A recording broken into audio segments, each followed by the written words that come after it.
Blake, what would you do with a stage, a microphone, and no editing?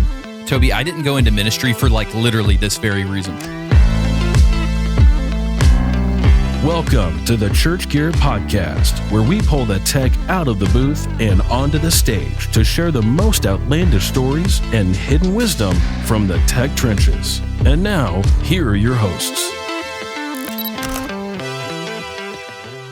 I'm your host, Blake Hodges, a man who didn't go into full-time youth ministry because I say too many stupid things to speak on a mic on behalf of God. And I'm here with my co-host who ignored that same advice from the Holy Spirit, Toby Walters. That's right. I just said, Holy Spirit, forget it. I'm just say whatever I want. That is the true story. I was in junior year of high school and I was like, I say too many dumb things to speak on behalf of God. So now I speak on behalf of Church Gear. And does God speak on behalf of Church Gear as well? Or? He speaks on the parts that we don't, that way we don't muddy it up. You know? Is it kind of like, the parent with, however many kids, and that parent is proud of all his kids, but he said, but then there's that one. Yes. Church That's Gear. us. Yeah. So I wonder how many of, how much of our audience realizes that we do have to edit out some, it's not that we make mistakes, it's that we say things that we shouldn't say. It ends up on Church Gear After Dark behind the paywall. That's right. And I've been told very many times recently, even by our buddy Wally Grant, said, I wish there was some sort of, and he didn't say Church Gear After Dark, but that's what he was asking for, the unedited full version of the Church Gear podcast. Well, let's just launch that tonight. I know. Let's do it. We got the content. All right. So if you're listening now and don't realize that there's going to be roughly 37 moments that we have to pull out because Blake is, are you high on Benadryl, buddy? Listen, the allergies, the Native Americans had a word for Nashville. It translates to bad air because we live in a dust bowl the way it all traps in. And so, yes, I'm just I'm in another universe. Yeah. Well, one place where the air is clear of allergens because there's no vegetation is Las Vegas. And we decided to do our first The Mix event out in Las Vegas. Blake, we didn't invite you for obvious reasons because we're going to have a stage, a microphone, and no editing. Well, and it was audio mixing. So, I don't really know audio mixing. No, Blake, you didn't read the fine print. So The Mix is a church production gathering that we're doing. We're doing it at least three times this year, maybe more. But just the idea of bringing the community together, a free event. It's usually around another bigger event. So we did one out at NAB, and we did a Central Church. Shout out to Ryan Fuller and Adam Taylor, who helped host the event. But almost 130 people from the church production community came to Central, just gathered to hang out, see how Central does what they do. Adam played some live tracks from a Sunday morning worship event. Everybody got a behind-the-scenes tech tour and just got to connect with other church leaders from all over the country that had come in for NAB, and it's a completely free event. And it was great, again, because you weren't there. Toby, this sounds like a scam, a free event, all this fun. I don't believe you. Yeah.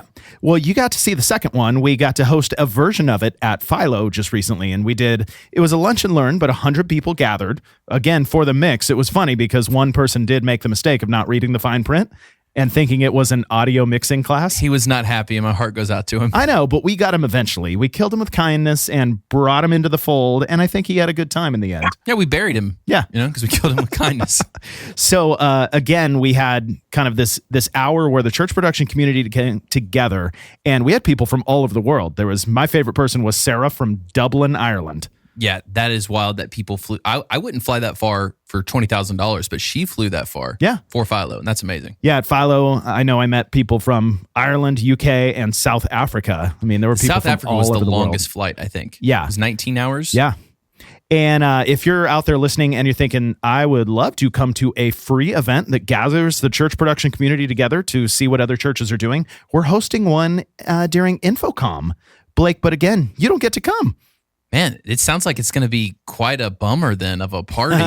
No, because we have Jared Toger coming with us to this one. And he's got the best laugh in production. He does. And so we're hosting it. It's the Wednesday of InfoComm in the morning. I know a lot of our production leaders are thinking, I get up early on Sundays. Why would I want to get up early on Wednesday?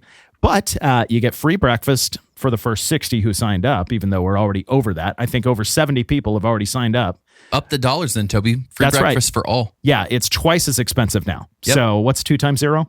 Oh my gosh. You were good at math, right?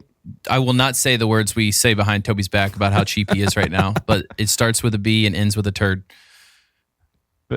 B turd. Whoa, Toby, don't work it out. Then we'll have to edit it.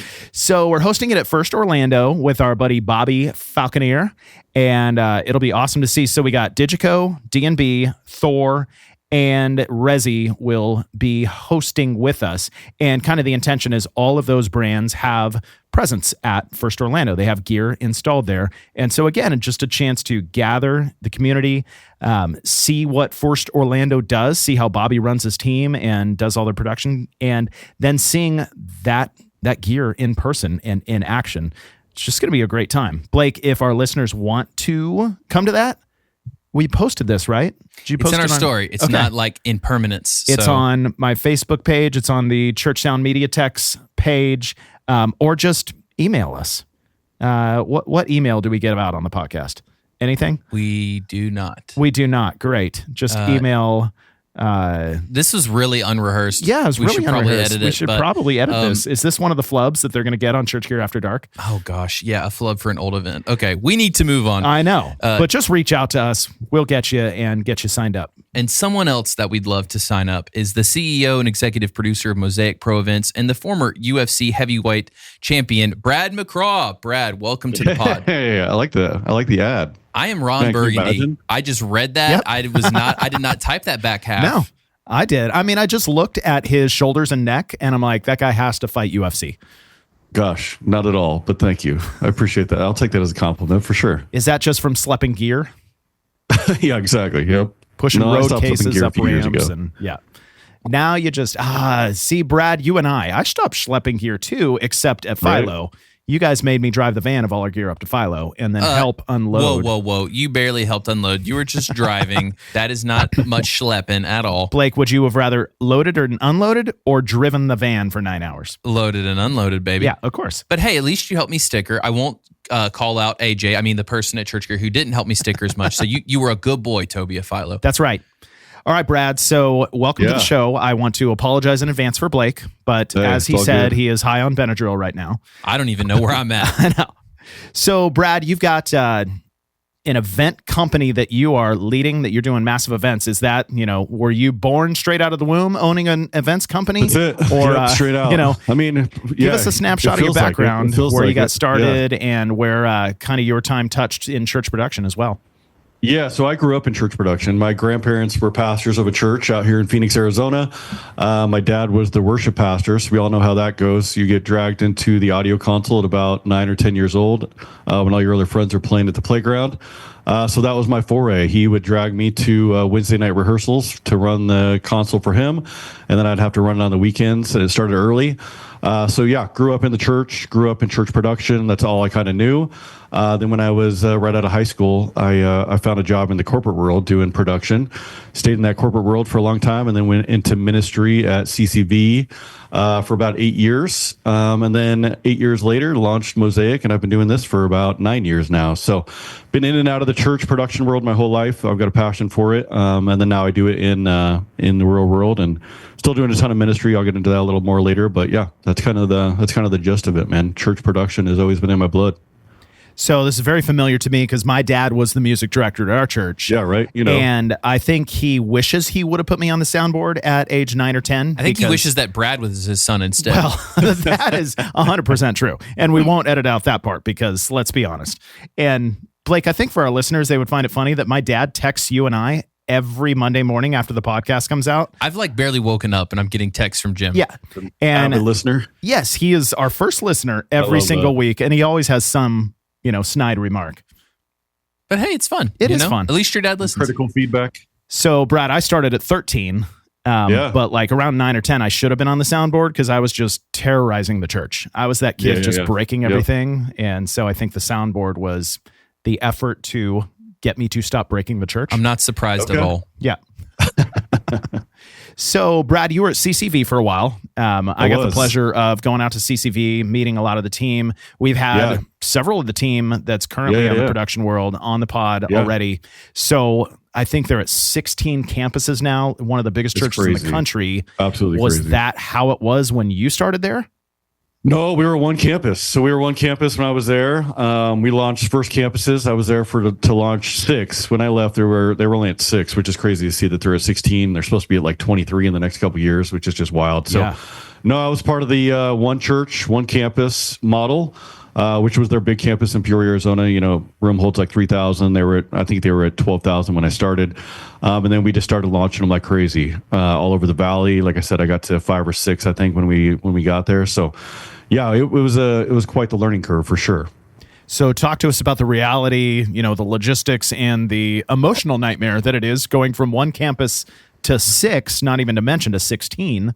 Yeah, I mean, if you've been there, I'm sure we've all started at one campus, one church. If you were fortunate enough to do that to the multi-site level, I mean, it's scary when you get called into that leadership meeting and they're talking about going to multi-site, and you look around and it's you and one other production guy on staff, and they're talking about how these 5 campuses are going to have to be staffed, and that's a scary thing. So thankfully, I grew up in production, had a production career outside of CCV, so I knew, right away the systems and structure had to be in place, what we were going to do, how we were going to do it, and we got into it pretty quick. I mean, CCV is a machine. If you've been there, you've seen it. So we got into the process pretty quick of what we really want to do is we want to match these campuses to the main campus. We want people.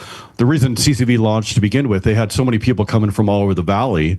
Phoenix is spread super wide. I mean, you can go for an hour and a half and still be technically in Phoenix. You hit other cities, but you're technically still in Phoenix. So people were driving 45 minutes, an hour to get to our campus in Peoria. So the goal was let's launch in areas that we already know we have existing members and existing attendees, but we want them to feel like they're not getting a downgraded version or a stepchild version, to put it lightly.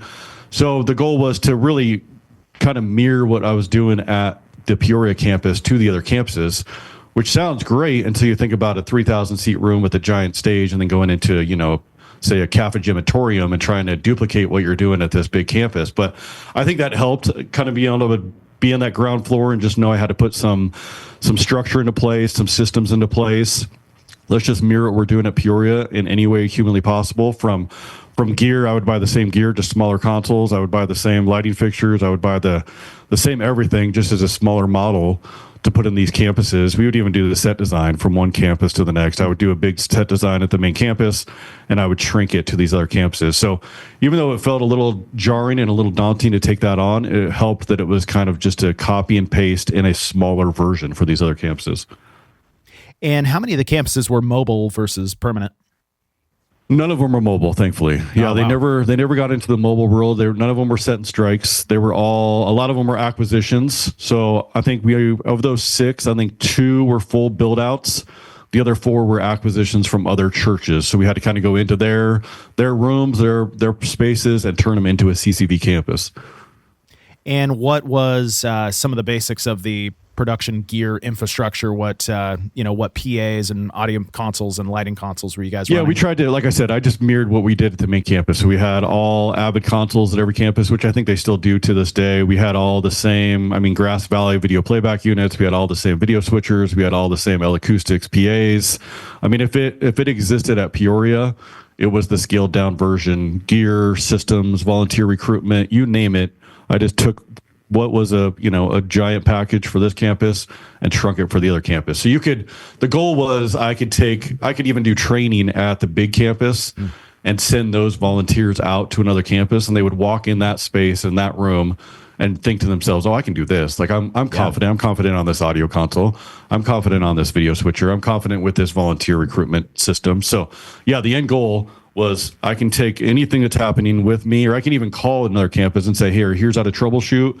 Here's the issues you're having with your switcher. Here's what I do at this campus. Why don't you try it at your campus? So the end goal was to make it literally feel like a duplicate version from volunteer up until contracted audio guys. Yeah. And then what was the plan to staff those campuses? So to begin with, the goal was to always have a PM. So I wanted to have a production manager at every campus. At that point, by the time we launched that first campus, I was probably up to 8 or 10 full-time staff at the main campus. So I wanted to take either one of those crew that had kind of grown up with me at that campus and launch them to another campuses, which happened a couple times. I had a few young staff members that I shipped out to other campuses to be PMs. So PM, every campus had a production manager. That's really the only full-time staff position that I staffed these with. Did you cut holes in the box when you shipped them out so they could breathe? Yeah. Well, yeah. We usually took them in a box truck. They were fine. It was a 20-minute ride.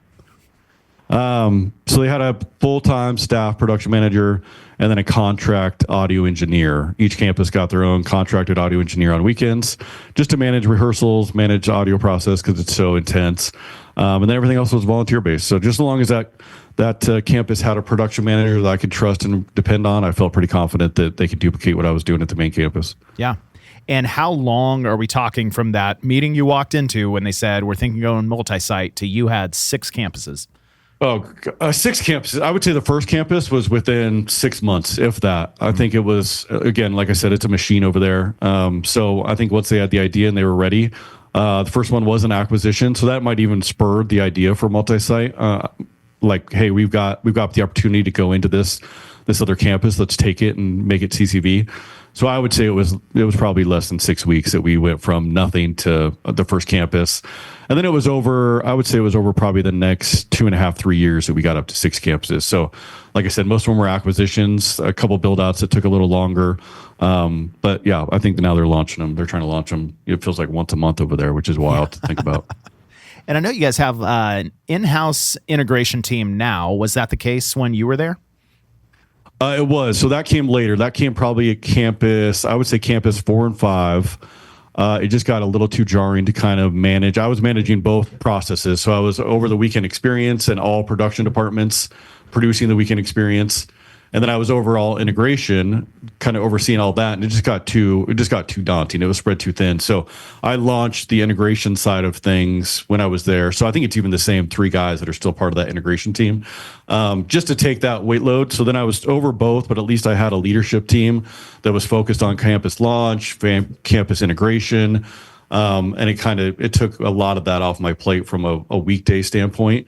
And then I just can kind of focus on the weekend experience and staffing all the campuses. So yeah, that was probably one of the best moves I made, was to launch that side of things. It's just too much when you're trying to do the weekend experience and take on campus after campus. It's just too jarring. Yeah. CCV still use outside integrators for certain projects or bigger They use installs? outside integrators for, as far as I know, I mean, then and as far as I know now, they use outside integrators for all integration. These guys are just leading the charge. They're the middleman from the CC. They're essentially the CCV reps to represent them going to integrators. But they're still, they're not doing any manual labor, pulling cables, anything like that. They're using, as far as I'm concerned, and I know now and what I knew then is, it's just really leadership, management, making sure they're getting the right gear in the right places, kind of thing. Yeah. I mean, I just got the sense, and Blake, I know you didn't get to go on that specific visit, but like, You keep excluding me of all these visits. It's there's a reason theme for here. this, A lot of Blake. trips without I you. can't edit you in real time. The irony right now. I know. Eventually, we're going to invent like an AI mouth cover for you that filters, because Blake, you know that the filter between your mouth and your brain is very sketchy. I don't even know what you're talking about right now, Toby. So, Brad, like you said, not in a bad way, that CCV is a machine, but in order to launch that many campuses, I could just feel there is a level of organization and direction 100%. here that is just next level. It's awesome. Yeah. It's awesome. It's been like that since the beginning. Yeah, you have to. When you're growing that rapidly, I think I saw a stat they did 120,000 for Easter. I mean, when you're growing that rapidly and you're taking on those kind of numbers, like, you have to be a machine. I don't say that in a bad way whatsoever. I say that, like, they've got their systems, they've got their structures, they've got their personnel that they can run at a very high speed and execute at a very high excellence factor, which is awesome. 120,000 at Easter, Blake. Is that what'd you eat on Easter Sunday that you got close to the 120,000 mark? Well, I'm actually thinking, is there 120,000 people like in an NFL stadium? That's a lot of Nope. people. There's a couple college stadiums that hold close to that, but no, NFL is like 75,000 cap. Wow. Yeah. So more than any NFL stadium. Yeah. That's incredible. So, Brad, 120,000. What was your biggest Easter Sunday at CCV? Our biggest Easter Sunday, which is one of my favorite. I mean, I've doing events since I was 19. I do it professionally now, obviously. One of my favorite events, it's in my top 3 still, was we went into, speaking of Cardinals or football stadiums, we went into the Arizona Cardinals stadiums who play here in Phoenix. We did an Easter service at Arizona Cardinals Stadium, one of my favorite events that I've done, 2010. And it holds about 65,000, and we did 55,000 for one Easter morning service. Dang. So the goal there was, because we had launched so many campuses at that time, we were at 6 campuses deep. Again, they were across the valley. You can get an hour and a half to one campus. All those people hadn't really been in the one room since we launched multi-site. So senior pastor goal was to get everybody back into one room so they could see who was part of the CCV family, who was part of the ministry. So we decided we're going to take over, the Arizona Cardinals Stadium, and we went in there with a couple days load in, and we did, like I said, we did rehearsal Saturday night, and then Sunday morning we did one service with 55,000 in attendance. Pretty awesome experience. So how long, you're an events guy, I feel like, when word came down that we're thinking of this, it feels like you started salivating, like, I was born for this. How long a runway did you have planning wise? I would say, I think I had 3 months. I mean, looking back on it, I had about 3 months. But again, it's just like the multi-site thing. I'm still responsible for the weekend experience. Like now, I'll get an event that size and scale. 3 months would feel a little jarring, and that's my full-time job. That's all. I have a full staff that's working on that event for 3 months. So I'm still trying to focus on leading campuses, doing the weekend experience. And then I was really the only one of the few staff members who had outside production experience that knew what it was like to go into a venue like this, knew what it was like to do gear rental acquisition, crew rental acquisition, all that kind of stuff. So it was a full-time job for 3 months plus the weekend experience. And then we went on Thursday, from what I recall. We went on Thursday morning, so load in all day Thursday, Friday, and then we started rehearsals Saturday morning for the Sunday morning. So, man, even looking at it now and thinking about trying to do a 2-day load in for a stadium would be very jarring, and that's what I do full time, and we have a full team to do it. So the fact that we accomplished it, I think I did it with, I could probably count on my hands less than 10, maybe even less than that, how many contract production people like myself we hired to help us. It was all my staff from all the campuses. It was volunteer base.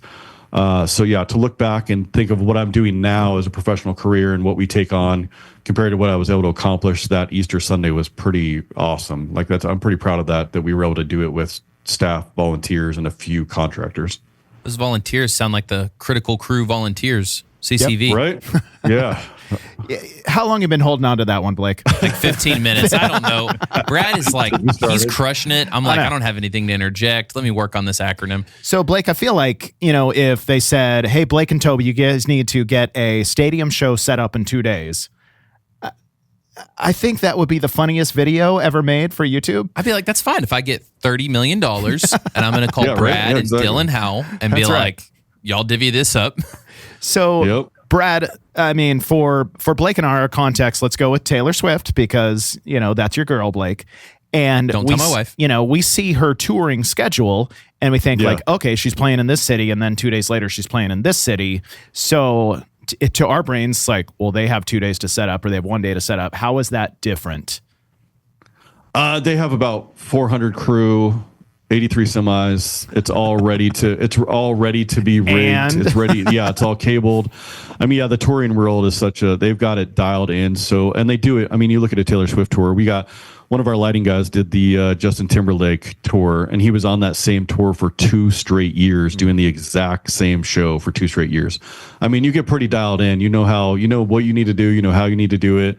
You've got everything pre-packed as much as humanly possible to get that rig up as fast as humanly possible. And they're double stacking.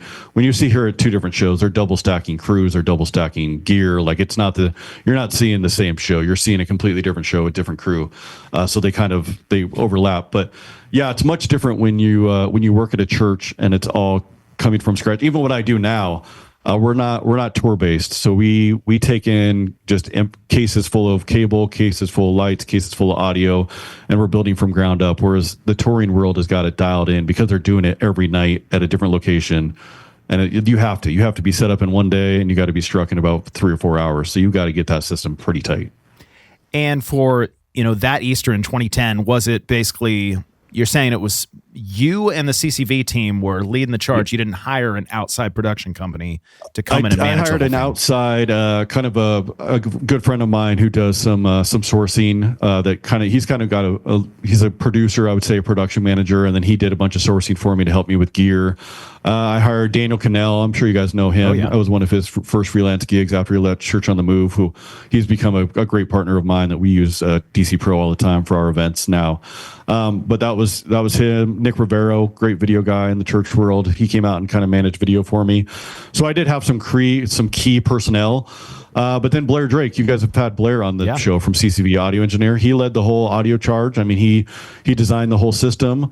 He hired a company to come out and install the system, but he did the full design when he was on staff with me. We did a lot of heavy lifting, and then I pulled in 3 or 4 guys that I knew could do some also heavy lifting with audio, video, and then just general production management. The 3 months was a lot of really me and Blair just head down, diving into what we wanted to do in that room and making it happen. And every morning would Blair jog from his house to the stadium? He wasn't into jogging back then. I think that's a new thing over the last couple of years. Yeah. He would drive his car. Blake, there's hope for you.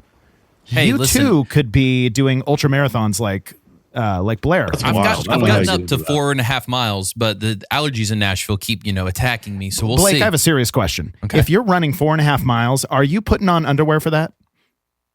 Toby, I have a confession. Yeah.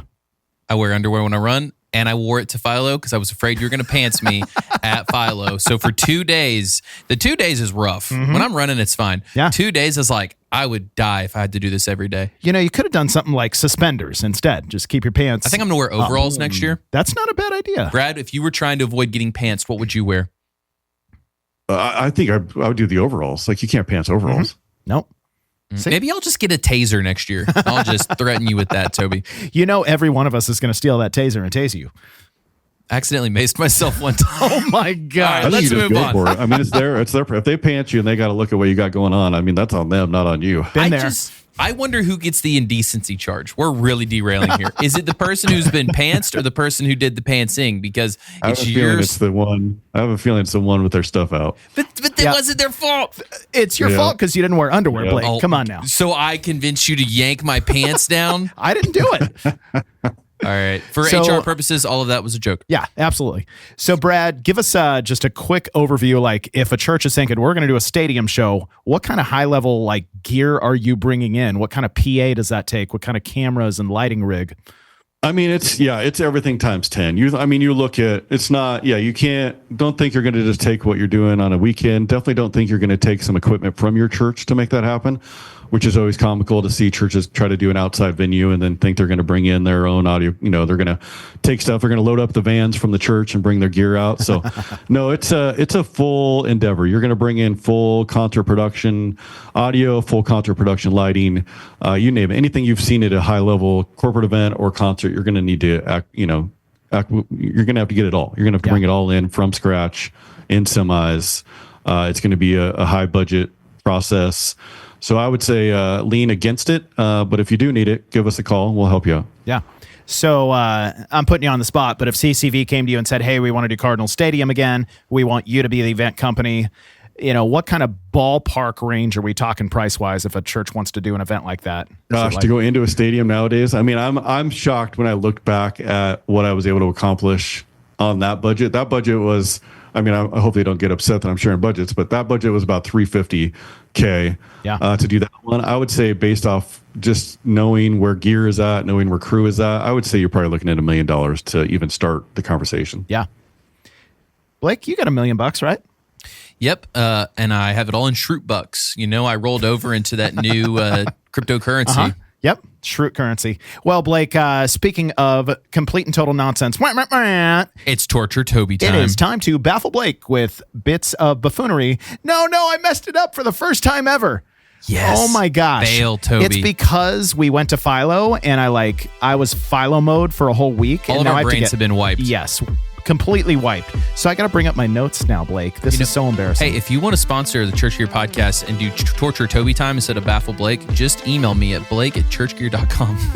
And that's how you find out about the mix. Now we got your email. All right, baffling Blake with bits of information about blessings, blunders, and boom mics bordering on buffoonery. Brought to us by our friends at Houseright. All right, Blake, I've been looking forward to it all episode to baffle you. Are you sure we can't do Torture Toby time? Nope. I mean, that is basically the rest of the podcast is torturing me with your baffling buffoonery. And you don't even get a prize. I might get a prize from House Right, which is pretty nice of them. Did you know that House Right and I are in cahoots to actually fix the game so you can never win? Oh, wait, we shouldn't have told you that. Well, and I've already won once, so I'm definitely not going to lose every time. Yeah, and if you want to get in cahoots with House Right, they can fix your room, whether it's your production system or your acoustics. Have you ever heard, Blake, the phrase, fix the room first? I haven't, but I'm still trying to fix myself. Yeah, one thing House Right is great at is partnering with your architects to make sure your room is designed to be both aesthetically pleasing and acoustically correct for whatever style of worship your church intends to do. I don't think you can have both, Toby. I think it's a miraculous thing that House Right partners with churches to help do all the time. They can also help renovate your current room or current space or your current system. If you're not looking for an integration project but are very much interested in your next career, Blake, what if I sent you to Lexington, Kentucky? Then I'd be like, that's amazing, because they've got horse races, high-proof bourbon, and House Right. And I don't know what more a guy can ask for. Yeah, we love our friends at House Right. Whether you're looking to do an integration project or your next career, go check them out at houseright.com. All right, let's try to baffle me. Brad, we're about to have a good time with you. At stake here is a House Right prize pack. And this is a good prize pack. I mean, It's got like a fancy light in it. It's got a water bottle. It's got a shirt. It's got a Digico 338. It has a map to the Ark of the Covenant. So, Brad, we're going to play True or False with you, and I've done touring facts or not. Do it. All right, I'm going into sport mode. Yes. Also, Toby, how much of this is from you and how much is from ChatGPT? We'll find out, I guess. So we'll let Brad vote first each time, and then Blake, you get to vote. Whoa. No, the person who's down goes first. All right. We'll make up the rules, underwearless boy. No, game theory. If the person is down, then the other person can copy them the whole time. All right. But he can go first because we're at 0-0. Okay. So number one, true or false? U2, Blake, for reference, U2 is a band. Okay. So not saying U2 is in like us two. Got it. U2's 360 tour stage, The Claw, required 120 trucks to transport. True or false, Brad? I would say it's true, but 120 trucks was just for the equipment. If you had to add in every personnel and miscellaneous stuff, my guess is it's going to be more than that. And I think that stage, I feel like I remember this because this was like a huge article back in PLSN days. I feel like the stage alone, like the steel, was like half of that trucks. It was like 30 semis by itself just to build that claw. Blake, I get the sense that Brad has a little bit of advantage in this round of baffling Blake. U2 is that cover band for Coldplay. So I'm going to say it's false. They don't need that much equipment because they're not that great. All right. That is definitely true. And Blake, your buffoonery is overwhelming our audience right now. All right. Number two. This is a multiple choice question. This is the first time we've done multiple choice in Baffle, Blake. So you have a 1 in 4 shot here, Blake. All right, number two, how much power can a typical stadium concert draw? A, same as 100 homes. B, same as a hospital. C, same as a small city block. Or D, same as Chick-fil-A at lunch. That's a really good. I'm going to say B. I'm going to say right at the hospital range. Okay. I'm going to say the small city 1C. When in doubt, choose C, Blake. You got it right. The same as a small city block. C stands for you can't go wrong. Yeah. All right, number three, we're tied. Blake, I'm proud of you. You're tied. And if I win, if Brad wins, he gets a prize pack. If I win, I get MOSAIC, right? Yes, That's absolutely. the deal? Okay. Yeah. Or you have to get in the UFC ring with Brad to fight for it. Oh, no. All right. Number three, how many audio channels are used in a typical Beyonce stadium show? A, 64, B, 126, C, 256, or D, 500? Hang on, what was the question? How many audio channels are used in a typical Beyonce stadium show? Okay. Brad, what you got? I'm going to say, since she's probably primarily mostly tracks over live band, I'm going to lean on B. I'm going to go a little lower than I thought I would. I'm going to say 120. In honor of her having 64 audio in-ears, I'm going to say it's 64. And it is C. So neither one of you get a point. 256. Dang. Okay. I know. I don't know what she's doing with all those tracks, Brad, but, the queen bee gets what the queen bee wants. All right, we still tied at 1-1. Number 4, true or false, lasers at large concerts can cause eye injuries if misaligned. True. Yeah, I'm also going to go true. All right, you both get the point. That is true. Are we coming down to 5? We're coming down to the last question. So this is it. This is it. All right, multiple choice. How long does it take to strike or tear down after a major arena concert? A, 2 hours. B, 4 to 6 hours. C, 12 hours. Or D, 24 hours. This is a dumb question because it depends on how many people you have, I'm sure Brad would say. It definitely depends. But a concert tour, yeah, it's definitely B. If it's anything past B, they're not doing their job well. What do you think, Blake? You can't answer B, so A, C, or D? A, C, or D? Isn't that a band? No. I'm going to go with A. All right, Brad got it right. 4 to 6 hours on average. Boo! Brad, you are the champion. A would be amazing if you can get out that quick. Yeah. Then you're really doing it. Believe it or not, Brad, I have beat a couple people in this segment, so Okay. It wasn't a complete sandbag. It was close. It was down to the wire. All right, so Brad gets a prize back from our friends at HouseRight. And if you want a prize back from HouseRight or a job or a great integration partner, go to houseright.com. Start the conversation. We love those guys. All right, Brad, you've gone from church production to the event world, and you're running these massive events. If you were to go back to the church production world, what are some things you've learned along the way that you wish you could do differently if you were back in the church world? Other than taking a bunch of Zens into church. Yeah, I haven't done the Zens. I'm going into the Zens, but culture, man, I would say I didn't heavily focus on culture like I do now. Everything we do at MOSAIC is about culture. Our people, how we love our people, how we treat our people. We honor our contractors. So we're not a huge staff. We don't own a single piece of equipment, which is very unusual for a production company. We're designers and producers. So we get the client, we design the show, and then we use people like I mentioned, DC Pro. We've got another great partner, SLP out of Vegas. They show up with their semis full of gear, and then we contract all the labor, all the audio, video, lighting guys. So our culture is heavy into how we do things, why we do things, just how we treat our people. And I was not good at that. I'll be shooting straight. I was not good at that when I was in ministry. When it comes to volunteers, when it comes to contractors, I always had a weekend ahead of me, and it was high stress. It was high profile. It was high excellence, which I still try to do.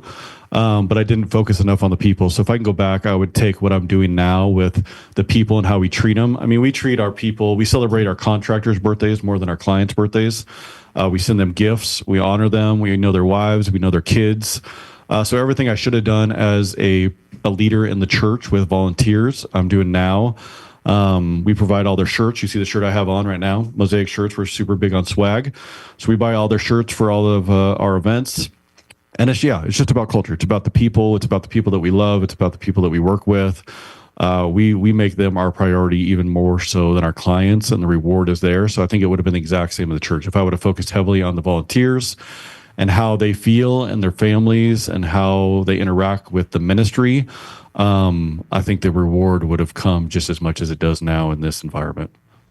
What are some of the ways you've seen, from the outside looking in now that, Ryan and Blair and the team have instated that culture at CCV now?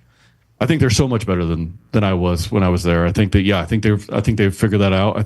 Blair's always, I love Blair. I'll talk about Blair all day long. He's one of my favorite humans, one of the best audio guys out there also.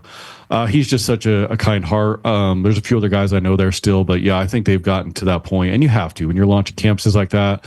It's such a big ask on people that you have to value them and you have to treat them well if you want them to show up and turn out and keep that excellence factor going. So I hope they are. I hope it's an amazing season for them, and they've discovered that, because that's such a huge impact that I've discovered in the corporate side of things.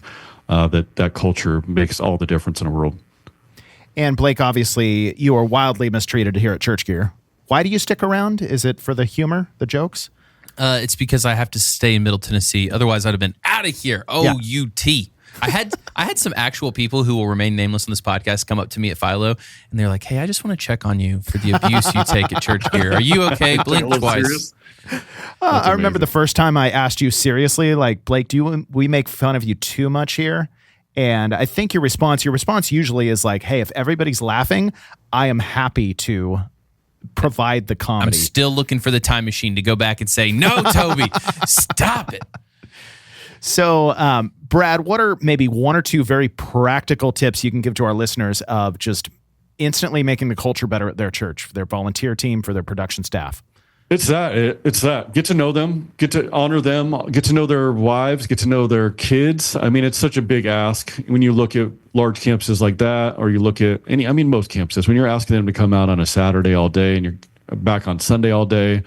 Like, what a big ask to take away from their families, from their wives that weekend, from their kids that weekend when their kids have been at school all week.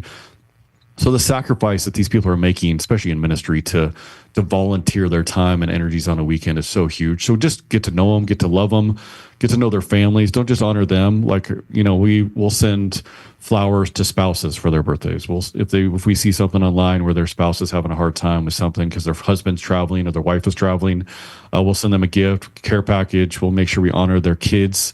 We'll send their kids birthday presents, or just we just did a cookie delivery for one of our contractors' kids, just as a I love you. And it's amazing how far it goes. But it's not just them. They're sacrificing a lot because they're there with you on the weekend.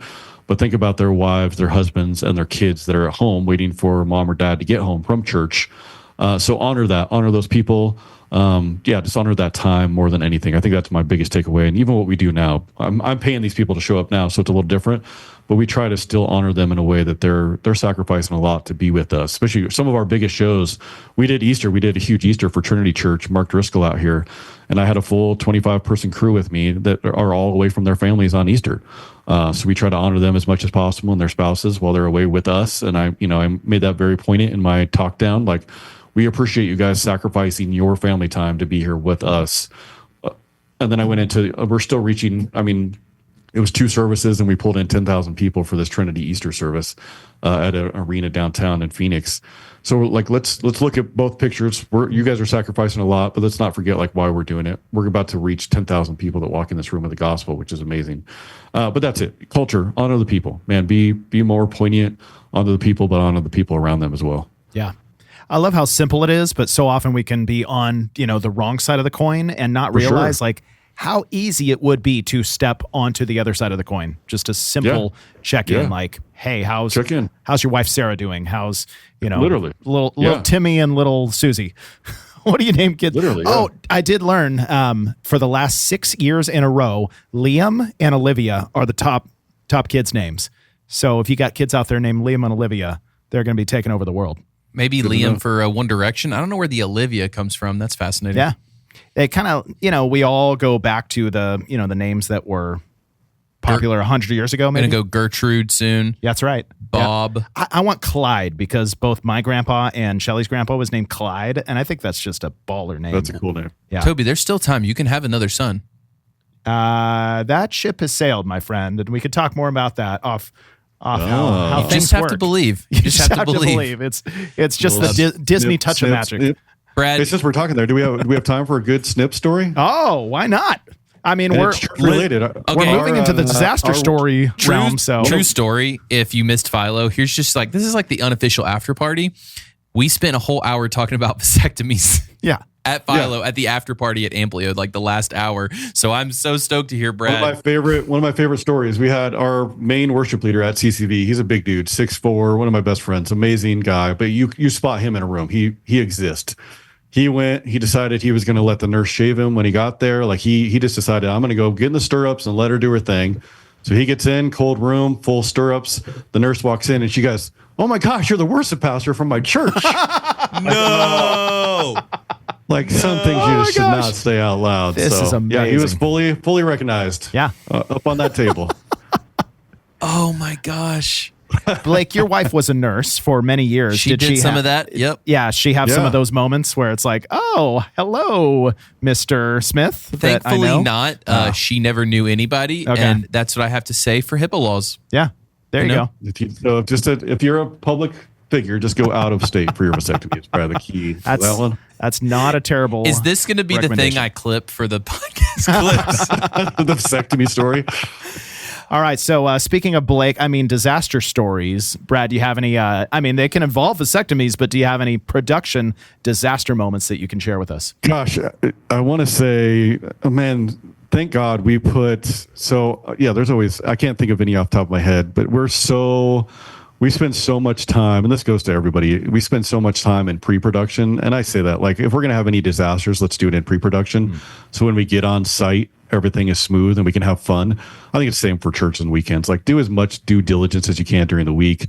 I've got some wild stories about, you name it, in production, but thank God, no disaster stories and I see all over Instagram and Facebook disaster stories all day long, and those things scare, those are why I invest so much time and energy into this. So I wouldn't say any disaster stories. Just, there's random stories throughout the I've been doing it for 25 years. So you name random stories, we've got them.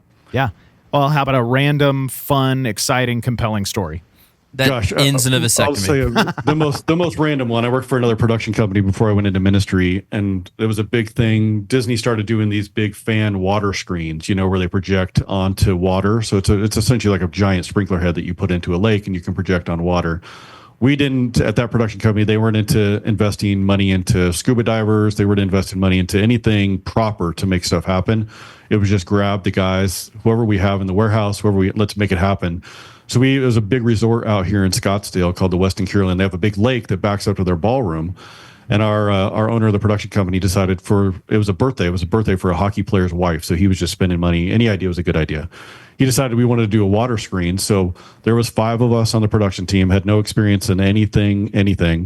We had our full production outfits on. We had our black slacks, our black polos, and we took a full 10-foot scaffolding unit into this lake, which happened to be a mud bottom. Nobody did the R&D before we got there.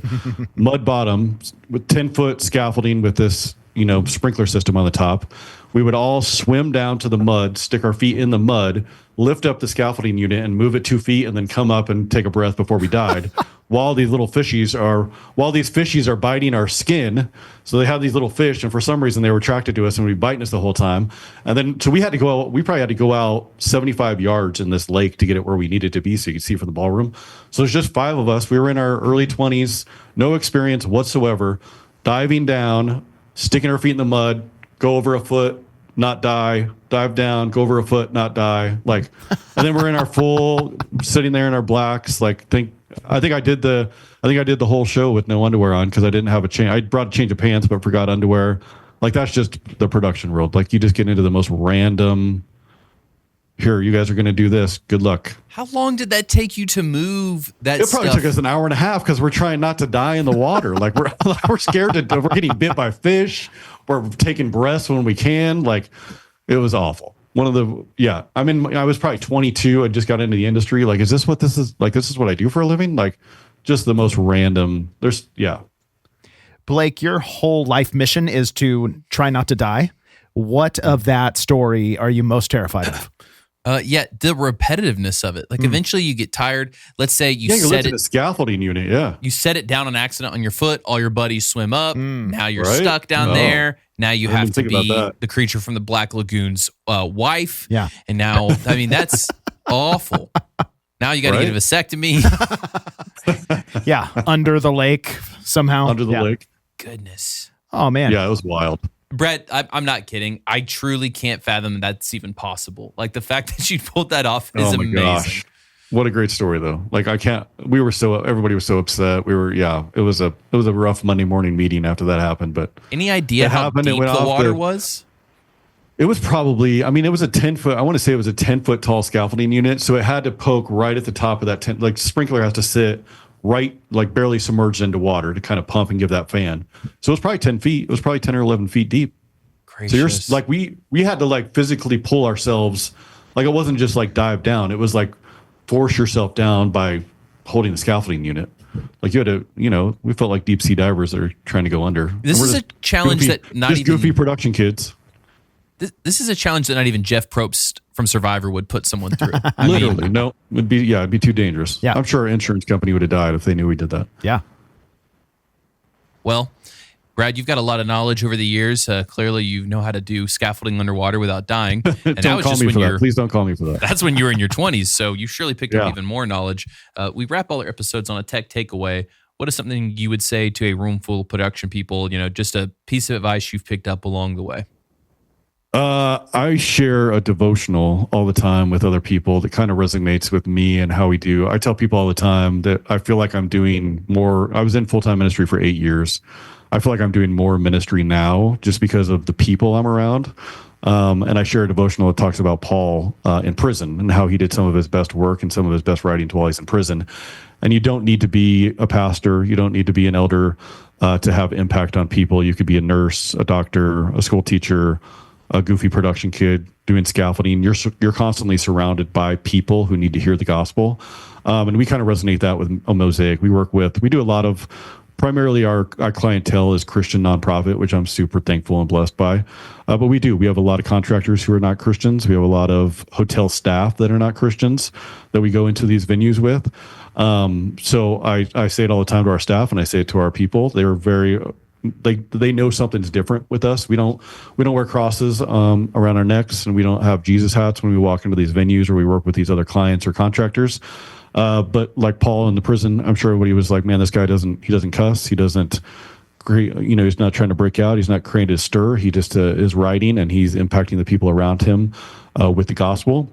And we get the same thing. We get compliments all the time from venues or other people like, man, there's just something different about you guys. Like, what is it? They open the door, then that's our opportunity. So I think it's not only for church people and church production people, but anybody that's listening, like, man, it doesn't matter what you do. It doesn't matter if you work at a full-time church, which is production guys. I think they have to get into full-time church ministry to do ministry.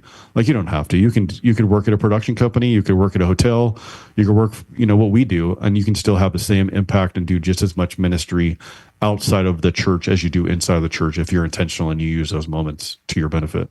So that's my takeaway always. You hear that, Toby? You could actually still do ministry if you gave a rip, I think you should listen to Brad. You should replay that every morning, before you lead this company. Yep. Underwater with the scaffolding. I just hate going out and visiting church production people all over the country and just loving on them. That's the worst thing in the world for me, Blake. Oh, my goodness. Uh-huh. And please keep taking him, guys, because it gets him out of our hair. Brad, if you were going to point people towards something other than getting a vasectomy or diving underwater, what would you point them towards? If you want to look out for us, MOSAIC Pro Events on Instagram, we're heavy on Instagram. We try to lean in that heavy. Just follow us along, follow what we're doing. Like we said, we're out there trying to impact the world in a good way, and it's fun to watch. We're trying to do as much behind the scenes so people can see what we do for a living and how we do things for a living. So take a look, find us on all social medias, and hopefully you enjoy it. We're still in the church world, but we're out in the secular world doing church stuff as well. And are you guys just based in the greater Phoenix area, or do you go anywhere? We're based in Phoenix, and we rarely do events in Phoenix. We have 2 events. Out of last year, we did 45 events. 2 of them were in Phoenix, so we're all over the country. You name it. Next week we're in Denver, Colorado for Foursquare Church, their denominational event, and then we're in Dallas for Turning Point USA. We do all of their events. That's kind of one of our biggest clients. We do all their events, but you name it. Yeah, we're in Oklahoma City soon. You name it, we're all over the country doing events for any big nonprofit Christian organization. That's kind of our niche, but we still have other secular clients as well. But yeah, find us anywhere. We're all over the place. All right. Well, Brad, we really appreciate you joining us, man. Thanks for jumping into tomfoolery. Appreciate the time. Yeah, honored to be here. All right. See you, man. All right, buddy. Thanks for hanging out with us. We hope to see you back next week for more absurd stories, tech takeaways, and overall buffoonery here at the Church Gear Studios. All right, Blake, one of my favorite things at Philo was when people would come up and see you and I in person, and then their eyes just kind of widen, and they'd turn to somebody else at Church Gear and be like, oh, it's not just a shtick they do on the podcast. Like, this is actually them. I can't manufacture stuff that long, We've almost hit 200 episodes with this BS we do. Yeah. It's all real. I know. That's the crazy part. So you should send it to a friend and say, look, I know it sounds crazy, but this is all real. It's as real as it gets. Yes. And you should hang out with them. And they're kind of dumb, but their guests are great. Yes, their guests are amazing. And again, if you want to come to the mix, Infocom, email Blake at churchgear.com because you already put your email out there. Oh, boy.